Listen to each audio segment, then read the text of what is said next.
It's supposed to be minus 25 Celsius right now, with a slight breeze kicking the temperature down to minus 30 Celsius. For anyone reading in Fahrenheit, that's really, really cold. So I'm going to see whether or not my little VJ rig, that's the Celestron SLT mounted 300 millimeter, can stand up to the cold. So join me tonight for some astrophotography fun. Hi, my name is Chris, and welcome to my channel.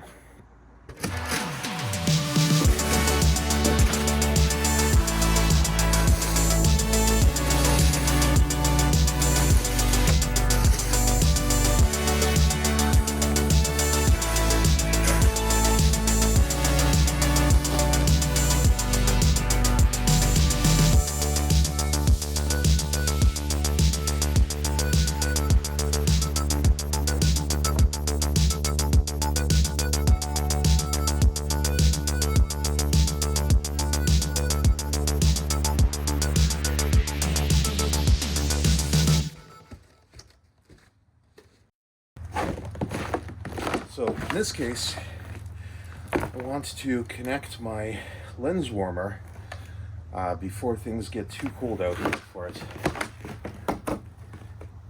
By which I mean before the telescope cools off too much. So here we go. I've got my 12 volt AC to DC power adapter. Mount is up. And now let's put on the dew hood, or the dew hood and the lens warmer.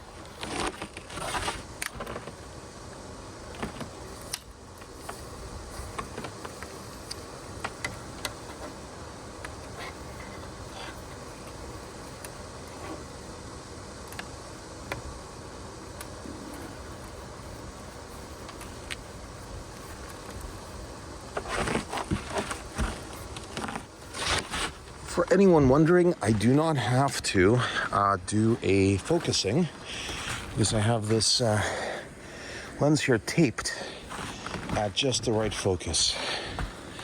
All right, let's do the quick alignment. Enter for alignment. We want to do EQ north. Time is 1933. Standard, and today is 0129. EQ align, index, yes, we are good. Let's go to Sirius. Now while that goes, I'm gonna go find my dew hood for my guide scope.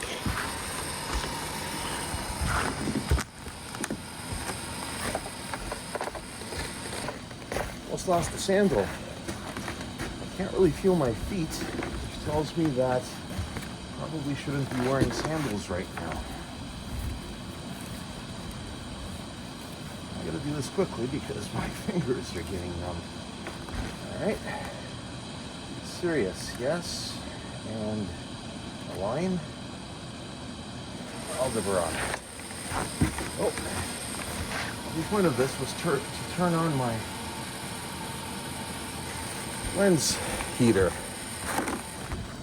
A little strap here. Okay. Slewing to Aldebaran. I don't really care what the alignment is. I just need it to go through its motions because I'm going to be doing a plate solving after. So enter to center and align.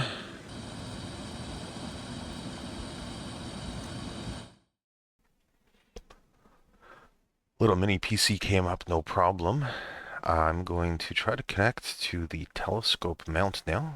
Choose device. And choose telescope, and we're using the Celestron telescope driver. It's a generic driver that'll pick up the SLT mount, and it does recognize an EQ north mode, meaning it's running on a wedge, and it picked up the proper COM port. or a COM port. The COM port can change every time you start up. If anyone has a fix for that, let me know. So we've got our mount connected. Let's bring up PhD2, and then we'll bring up Astrophotography tool.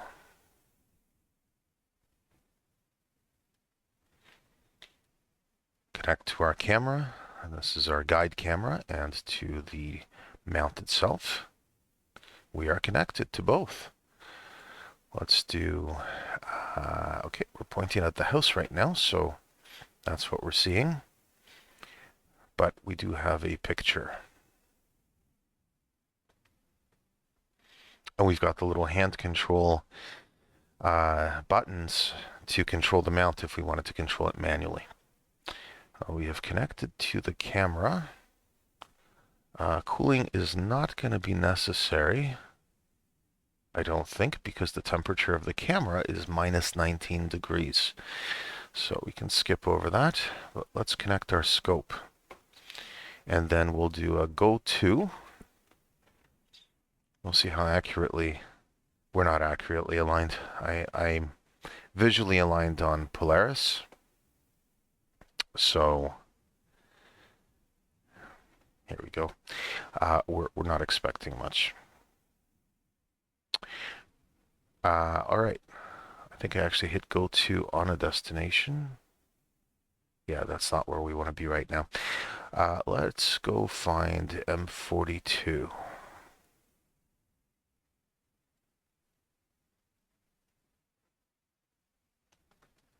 And let's go there. We should see this picture starting to change.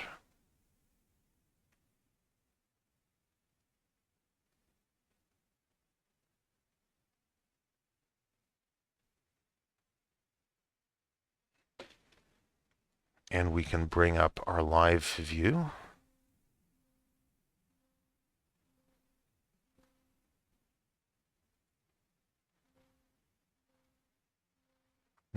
What's happening here? Is it trying to guide? It was trying to guide.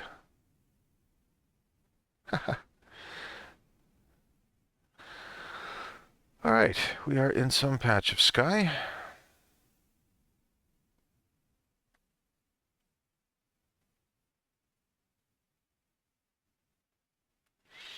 Let's find out where we are. So I'm going to take a test image here. Now I think I have my hydrogen alpha filter on there, so I'm going to do a 15-second exposure at a very high gain.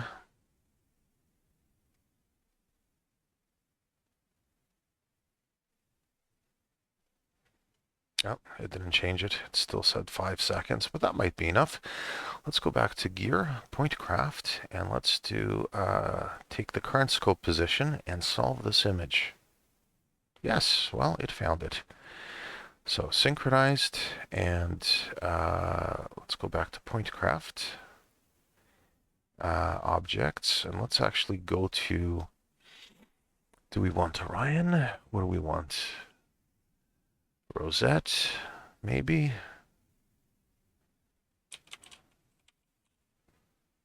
Let's search for Rosette. There it is. Yeah, let's go to Rosette. That's going to stop our guiding. And we're going to slew to the next target.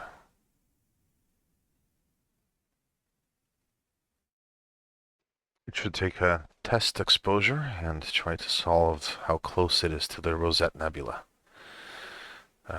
Solving, success, it is 1500 pixels away. So it will adjust its position. I think it's up here to the north. My mouth is still frozen from outside. Yeah, I can see the outline. Perfect. Target in 86 pixels. Is it going to try to move again? Yeah, it is. This mount's not very accurate, so sometimes it gets to within 100 pixels and it just bounces back and forth until it runs out of predetermined tries. It's on step 2 out of 5. Wherever it is, I'm just going to stop it and line up manually. Yeah, no, stop. And cam stop. Let's go to live view. Looking for those stars right there to be in the center of my field of view. I recognize them as being in the core of the Rosette Nebula. Let me stop my guiding before we do that.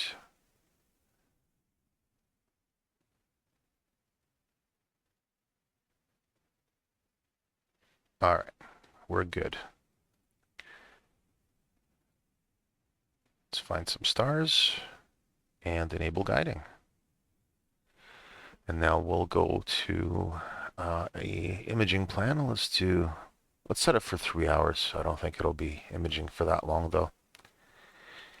And this is dual band and start. Okay, we'll check back with this a little later. Camera now still says minus 19. We are 3 images in. The mount has settled. Looked like it had a bit of problems up front here, although this could have been when we were slewing around. So here it's settled. Yeah, maybe it had to settle. And now it's doing pretty well, bouncing between 4 and minus 4 arc seconds, which at 300 millimeters is no problem for this setup. Let's see what we're actually getting.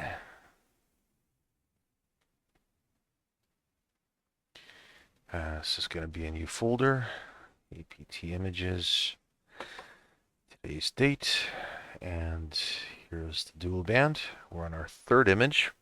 This is the 2nd one. Oh, look at that. That's actually quite nice. Yeah, it's coming out really well. On a single frame, we can already see quite a bit of the nebula just in a default preview. So I'm going to let this go for as long as I can. I'll try to throw on my broadband, which one am I using now for this? Optolong quad anti-light pollution filter to image some of the stars, make them a little bit more colorful and their natural colors versus what the hydrogen alpha and oxygen 3 filter passes through, which typically is skewed towards the greenish red when it comes to stars. Yeah, all right, we can check back again. I was hoping for a clear night, and unfortunately that did not happen. The clouds rolled in about an hour and a half into the imaging session. I left the telescope outside and running, hoping that the skies would clear, but by around 3 o'clock in the morning they hadn't, so I just wrapped everything up and brought it in. Now, the good news is that the mount performed great. I had no issues with it whatsoever. So the SLT mount on a wedge survived temperatures lower than minus 20 Celsius, considerably lower. The wind chill bumped the temperature down to minus 30. Now, that wouldn't affect the internal temperature of anything, but the outside of the equipment was certainly chilled more as it was exposed to those slight gusts. All in all, everything performed well. Unfortunately, because I wasn't expecting the weather to change, I did not switch out to broadband to capture nice, colorful, natural-looking stars. The only thing I ended up with was my hydrogen alpha and oxygen 3 data with that single HA03 SVBony 220 filter. Now that's an awesome filter for a great price, and it does great on hydrogen alpha, pulls out some of the oxygen as well. But when it comes to stars, the stars all seem really off color. They're kind of grayish, reddish, greenish, depending on what the stars were. I processed the data just the same. I used Cyril to do a first pass of stretching.